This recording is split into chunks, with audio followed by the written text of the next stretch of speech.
Hello, hi, and here is the astrology video for August. Well, it's not for August actually, it's for a little bit before August and August. It actually starts on the 23rd of July, and the reason for that is, well, first of all, there wasn't one in July because I was on holiday, but also because this stuff's all connected up. So we want to get the 23rd of July in with everything else, and things are getting interesting anyway, so we want to make sure we get all the stuff to you. Okay, so the 23rd of July starts with a new moon conjunct Mars in Leo. Okay, that's a bit of jargon, but more than that, this new moon is in Leo, but actually thinks it's in Cancer.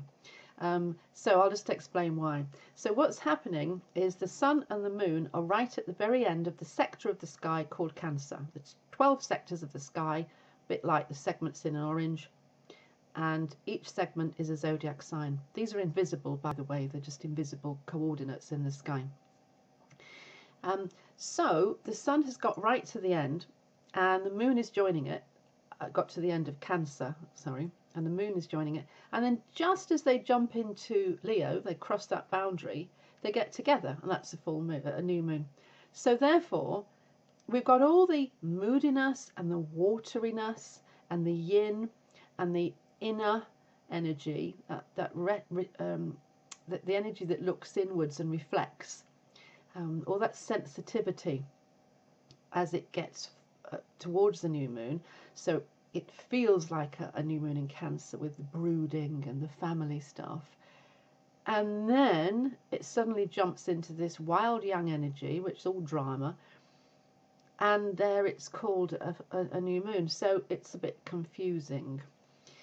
And it is conjunct Mars. And Mars is a very strident, violent, battling energy. And so you're going from this Cancer sensitivity and timidness and shyness into this bang in your face Leo with Mars was there anyway, and so it's up and down. It can be wildly aggressive one moment and wildly sobbing and crying the other moment, wildly emotional one moment, wildly vibrant and dramatic another moment.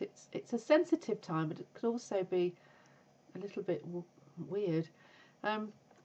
Anyway, because Mars is caught up with this, then there could be real anger and ego issues flying all over the place because Leo attracts these kind of ego issues, and in fact Mars and the Sun stay together well into August, so you can expect this battling, competitive, edgy energy right the way into August actually.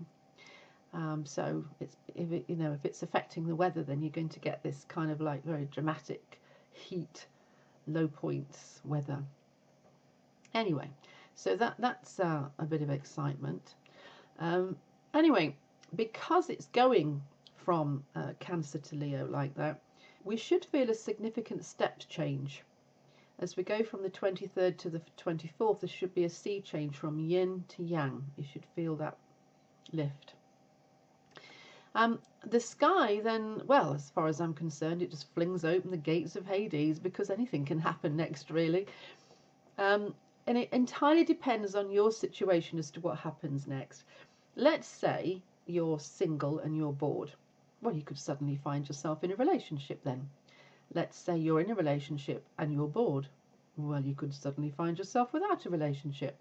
Because what's going to happen is all this wild energy is going to fuel into whatever it needs to become, and it's just going to make it happen. So it kind of depends on yourself as to what is going to happen next. Anyway, so just expect excitement and high drama and ups and downs, and that'll do you. The next day, 24th of July now, Ceres, planet Ceres, is opposite Juno. One's on one side of us, one's on the other side of us. Ceres represents children, the parent-child bond. Juno represents romantic relationships. You could find yourself torn between one or the other. Is it a child thing, or is it a relationship? Is he getting angry or jealous? Is she getting angry or jealous? You could find yourself having to juggle the two. Now, this isn't going to happen if you haven't got any children. It's not going to happen if you haven't got a romantic relationship. It can't chime with you at that point. But if you have, and there's issues in the relationships, then you could find that this is a time when you get this tension between the two. So that's on the 24th of July. Okay, but also on the 24th of July, we have Venus opposite Saturn. Oh, well, this is a little more serious. So Saturn on one side, Venus on the other. Saturn is a planet that can bring endings. He tests things.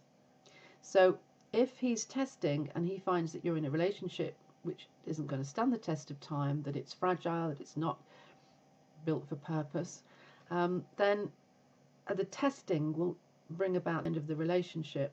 Now, if that happens, what you have to remember, it was no good for the future anyway. So you needed to move on. You need to be free to move on to get something that does stand the test of time, that is rigid, that will hold you fast, will provide you with steady stuff for the future. But this challenge to relationships will come. And for some people, if the relationship is already in the rocks, it might be the time that it ends.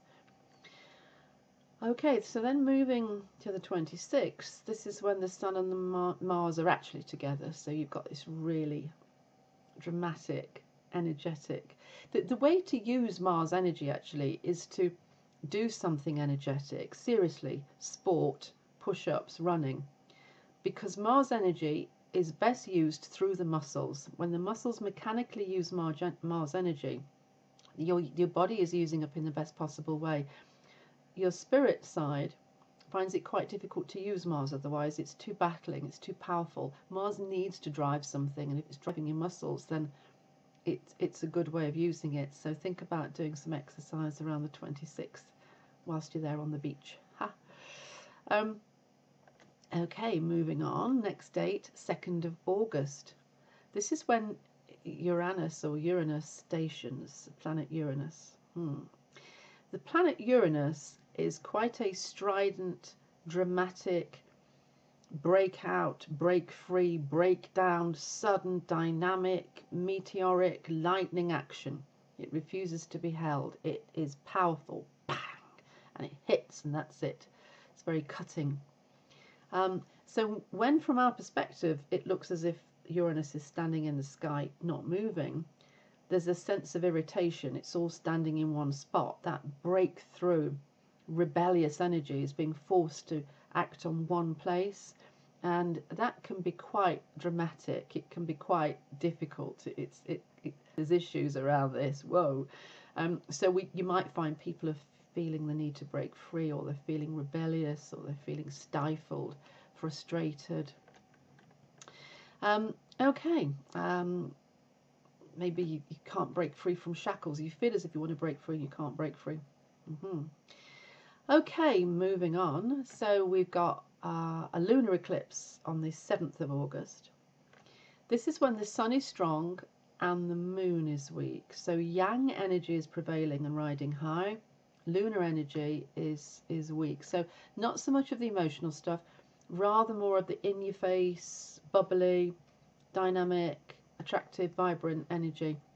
And really the thoughts are really of more of our individual strength, our individual will, our individual needs, rather than collective thoughts or stuff for the future or humanity. Of course, if we're all thinking of our individual needs at the same time, then it could get pretty well, who's listening if everybody's shouting? So that could be interesting. Okay, and then moving on, we have the solar eclipse, the Great American Solar Eclipse on the 21st of August. Right, okay, well, first of all, let's look at what is a solar eclipse, what's happening in the solar system. Okay, so what is happening is that the Sun, I'll start here. We've got the Earth and we've got the Sun, okay, and the Moon is going around the Earth. So the Moon is coming around and it's getting in between the Sun and the Earth, and its shadow is blocking the Sun, blocking all of the Sun's light. Now it blocks the Sun's light in a narrow path across the face of the Earth. It's about 70 miles wide. That's called the path of totality. But either side of that path, you get a partial solar eclipse. So you can see something through these special glasses. You can't look at it otherwise because it's too bright. But get the special glasses and you'll see a partial eclipse, and that's fabulous. But the path of totality, this 70-mile wide stretch, that's really worth going to because it goes black. Everything just goes black. Fantastic. So you need to be there. Now, this eclipse goes from coast to coast in America. Coast to coast, all the way across America. Imagine, I mean, that's just phenomenal. These things tend to happen only once every 100 years or so. I think the last one was 1918. But America's fortunate enough to have two of them. One in August on the 21st, and then the next one is 2024 in 7 years' time. And actually the path of one crosses the path of the other. So you're very special, America. You've been chosen. Anyway, so yes, I mean, incredible. Will anything scary happen to the USA? No, I don't think so. I think the USA looks at it and enjoys it. It's party time. I think you should have street parties over this. I think it's really great. But I think it does affect one individual very much, and that's Trump. That eclipse really hits his chart. It wangs into him. So, but what I've done there is I've given you a synopsis of August, which is for yourself. It's for everybody. Now, what I want to do now is I want to go Trump's August, because I think that would be an interesting thing to do. So let's look at all that again through President Trump. So 23rd of July starts with the new moon conjunct Mars in Leo that thinks it's in Cancer. So saying again, it's very sensitive. This does affect Trump. It flattens him emotionally, I believe. I believe his family is involved. I believe he feels very exposed, punctured. His ego is struggling. However, as far as the country is concerned, you might not notice anything because this is happening on the inside to his yin. This is happening to something called a progressed moon. It doesn't matter. But what it's saying is that this is an internal thing. And so what you see on the outside is not what's going on the inside. You must remember this. There are people in the States who love him and they don't want anything to harm him, and there are people in the States who don't like him at all and they're happy to hear if he's suffering. So the people who don't like him will want to see evidence of the suffering. Yeah, I don't think you're going to. You might, but I don't think you're going to. But it is there. It gets him on the inside, and it's something to do with close family relationships, something that is close to him, a child, children, his wife. There's something very kind of like close about all this. It's a close family involvement thing. Now, as usual with him, when something afflicts him, you do get a rising up of support from half of America, and there's evidence of significant support coming in, maybe from the population, even if it's just spiritually, from the outside world. So he could enjoy a surge in popularity if it's known what's causing the issues. It looks as if that might be the case. All I can say for certain here is there will be high exposure to Trump, but you won't know how it's affecting him. He'll be exposed and he'll feel exposed, but it is getting him deep inside, even if you think it's not getting him deep inside. I think it is. Or it might be exposure over one subject, and it might be entirely another one at home that he's dealing with. There's just stuff going on with this man for the whole month. The Venus opposite Saturn on the 24th does challenge his relationships. His family relationships are in this testing ground. His wife, for instance, they are being tested at this point. Now, we won't know what's going on there. I doubt we'll see it, but you'll just have to take my word for it. Astrologically, I can see it. What we will see, perhaps, is his dialogue with the outside world increases. So I guess that's his Twitter feed. I think that he goes to town on his Twitter.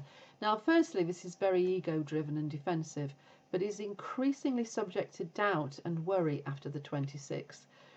So he might not be so bumptious on it after that.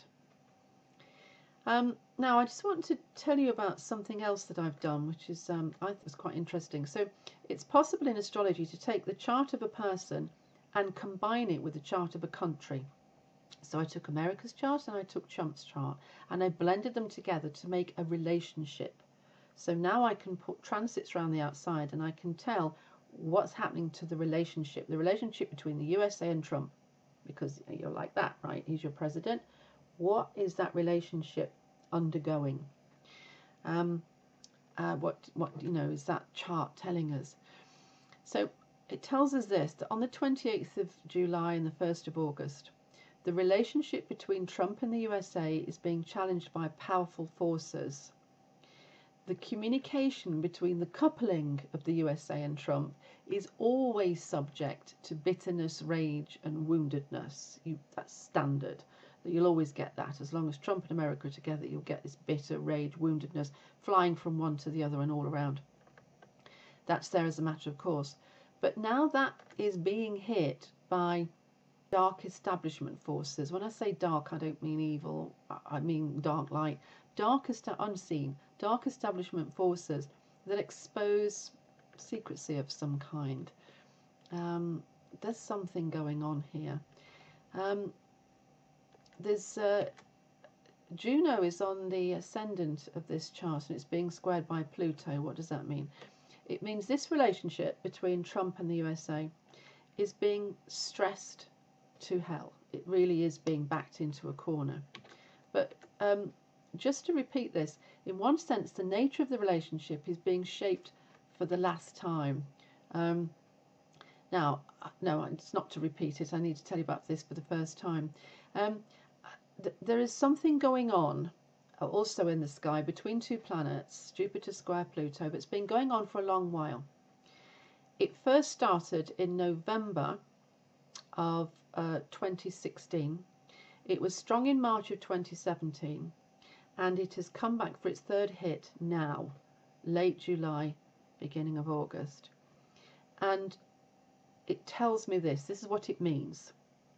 It means that the collective impression of the relationship with Trump and also the collective's impression of Trump is being changed. Something in society, there is a transformation of society's expectations after his election. So we saw that in November when he was elected. We saw it in March. Now we're seeing it now. Something to do with expectations and the culture, society, what it expects, has been transforming. It's been changing. You've had to change your opinion somehow. And the way that America and its president interact with each other is now being put to bed. It's now settling down in a different way. What you thought you'd got last November, you haven't got, and it's like you're recognizing it now and you're changing your expectations. Now, this doesn't go for all of you. This goes for the collective of the USA and Trump. Together, you make a collective, and it's that collective relationship with Trump. Something big has been shifting. Now, you may not feel this individually. You may not. And sometimes we can't see the wood for trees. This is very close. And you haven't had time yet to look at it and assess, but something is shifting. And this is what these two planets are saying. Now, the honeymoon period, whether that was a good experience for you or a bad experience for you, is coming to an end. And what happens in the future, I don't know. It's unknown at this point.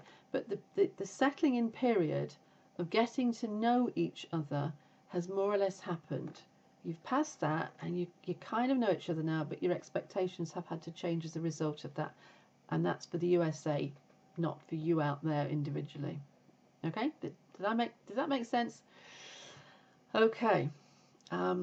Cultural change has happened as a result of what has been going on, and you've had to accept that. The same things happened in the UK with Brexit. Exactly the same. We've had to change our opinion of Brexit. We have to see it in a different way. It's not what we thought we were going to get when we in the referendum. What we voted for, we're not going to get now, and our expectation is having to change. It's having to alter, and that's what's happening with yourselves also in the USA. Okay, carrying on with Trump then. So 3rd of August, there's more on his personal relationships. He believes in his relationship, his marriage, but he knows that he sabotages it sometimes. This is my thinking anyway. There is some protection for him in place around the 3rd of August. He's got Jupiter doing something nice, so it's giving him confidence and buoying him up. So he knows he sabotages his relationship, but he's protected from feeling too bad about that around then. But we'll see what happens next. Then we move on to the 7th, the lunar eclipse. That's not a really big deal in his chart, so we'll move quickly past that. Then we get to the 21st, the solar eclipse. This knocks in for 6. Bang! Everything feels like a personal hit. There is increasing depression and isolation in his relationships and probably his marriage. There's a tightening screw going on and no protection from Jupiter anymore. So he's feeling this really personally. It's coming in full. Will you see this? I expect you to see something. I expect you to see a hit. I really do. But okay, maybe just in his personal life. But anyway, there we go. Right. Okay. So I've finished with all the stuff that I needed to tell you. And now I'm going to say that if you want to talk to me personally and have a reading with me, I am so excited to talk to you. I love it when you write and say, hey, I want to have a consultation with you. I think, yes, joyous. I really want to know this person. And we have a great time sitting talking about your stuff. And when you finish the consultation, you feel happier and more rewarded and understanding and self-fulfilled and self-empowered. It's just brilliant. I love it. I love this work. I really do. So I would love you to get in touch with me and have a reading. I just can't wait to help. I just can't wait to help. It's just makes me feel all warm and cozy inside. So please do contact me. I'd love it. And aside from that, well, I hope you have a fantastic holiday period. I really do. I hope you have a great time, and I hope you look at all of this and think, whoa, gosh, this is all exciting. But I hope you stay all safe and cozy and warm on the beach. And have a great summer, and or a great winter if you're down in the southern hemisphere. But anyway, so I'm really looking forward to talking to you next time. Oh, I had some exciting news. I must tell you this. So I was on a BBC Two daytime national show called the Daily Politics Show. They invited me on to comment astrologically on Theresa May and various heads of government and Brexit and all the rest of it. So that was fantastic. I had a ball and huge exposure for me. That was really great. And they want me to go on again and be their resident astrologer. A politics show. I'm so happy. It's just wow. So that's my news. Anyway, fantastic to talk to you. Really enjoyed it. Mwah, mwah. Lots of love and big hug until I see you next time. Okay, bye.